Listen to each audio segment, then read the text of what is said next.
সুইডেনে গিয়ে প্রবাসী ভারতীয়দের থেকে অভ্যর্থনা পেলেন প্রধানমন্ত্রী নরেন্দ্র মোদী। বিশ্বে বাঙালি সংস্কৃতি অত্যন্ত জনপ্রিয়, সুইডেনও ব্যতিক্রম নয়। অভ্যর্থনা অনুষ্ঠানে সুইডেনের প্রধানমন্ত্রীর উপস্থিতিতে গৌরবোজ্জ্বল বাঙালি সংস্কৃতির অনবদ্য নমুনা প্রদর্শিত হয়েছে। পোস্ট ভারতের প্রধানমন্ত্রীর।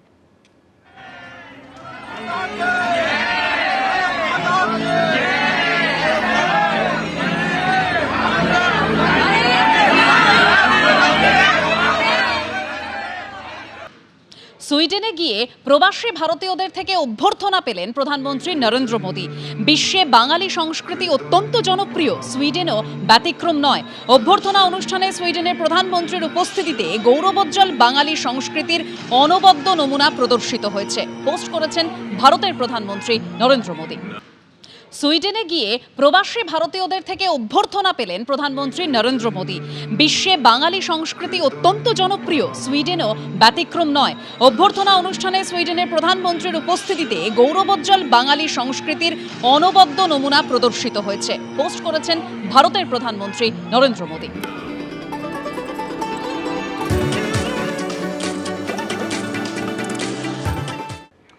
এবার বিডিও অফিসের ইঞ্জিনিয়ারের বিরুদ্ধে কাটমানি নেওয়ার অভিযোগ উঠল। আরামবাগে বিডিও অফিসের ইঞ্জিনিয়ারের বিরুদ্ধে অভিযোগ করেছেন এক ঠিকাদার।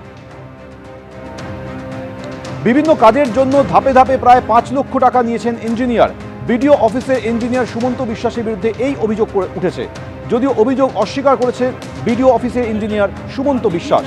ঠিকাদারের অভিযোগের তদন্তের আশ্বাস দিয়েছেন আরামবাগের বিডিও।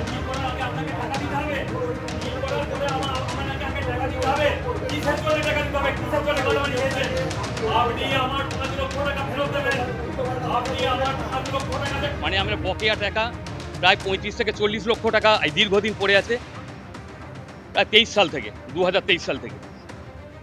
আমি পঞ্চায়েত ইলেকশন করেছিলাম 2023 কালীপুর মাঠে, ডিসিআরসি এবং কাউন্টি, তার 18 লক্ষ টাকা, তার মধ্যে 3.5 লক্ষ টাকা আমাকে দিয়েছে, বাদ বাকি টাকা দেয়নি। একাধিকবার কমপ্লেন করছি, শুধু কমপ্লেন করেই যাচ্ছি, কোনো কাজের কাজ কিছু হচ্ছে না, আপ টু নিচতলা থেকে ওপরতলা পর্যন্ত। আগের বারে যে সুব্রত মল্লিক, ওনার সাথে একাধিকবার এসছি আমি, তো করেছিলাম, কিন্তু সুমন্ত বিশ্বাস বলছে শুধু আমাকে টাকা দাও, টাকা এই করে করে আমার কাছ থেকে উনি ইঞ্জিনিয়ার, উনি 5 লক্ষ টাকা আমার কাছে কাটমানি ধাপে ধাপে নিয়েছে। দেখুন, এটা পুরোটাই তদন্ত সাপেক্ষ। ওনারা মানে একটা উনি অভিযোগ করেছেন, এই অভিযোগে আমরা তদন্ত করে দেখবো কী আছে না আছে, আমরা একটা নিরপেক্ষ তদন্ত করে দেখছি। কাস্টমারিতে বারবার ছাদ ঢালাই করতে গেছে, বাধা পেয়েছে, সেই জায়গায় কাজ করতে পারেনি, ফিরে আসতে হয়েছে, মশলা মাখিয়ে পর্যন্ত ফিরে আসতে কাজ করতে দেয়। এই বিষয়ে কী বলবেন? দেখুন, আপনারা এটা যেটা বলছেন, আমি তো নতুন সেটা জানা নেই উনি কবে ছাদ ঢালাই করতে গেছেন। উনি বলেছেন আমি করিনি, উনি প্রমাণ দিয়ে আবার বলেছেন যে আমি চিঠিপত্র দেবেন, উনি দিন, তারপরে আমি স্টেপ নেব। উপযুক্ত তথ্য প্রমাণ দিয়ে তো অভিযোগ করতে হবে। আপনার নামে যদি আমি বলে দিই যে আপনি 10 লাখ টাকা চেয়েছেন, সেটা তো অভিযোগ না, প্রুফ করতে হবে।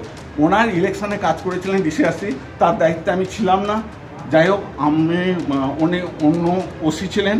ইলেকশানে যে বিল হয়েছে সেই বিল সাবমিট করা রয়েছে, আপনারা বিডিও সাহেব বা বড়বাবুর কাছ থেকে জানতে পারেন। ওটা বাদে যেই কাজগুলো করেছে, কাস্টডিতে একটা টয়লেট হয়েছে আমার আন্ডারে, বাকি কাজ কোথায় কি হয়েছে আমি জানি না। এবিপি আনন্দ, এগিয়ে থাকে, এগিয়ে রাখে।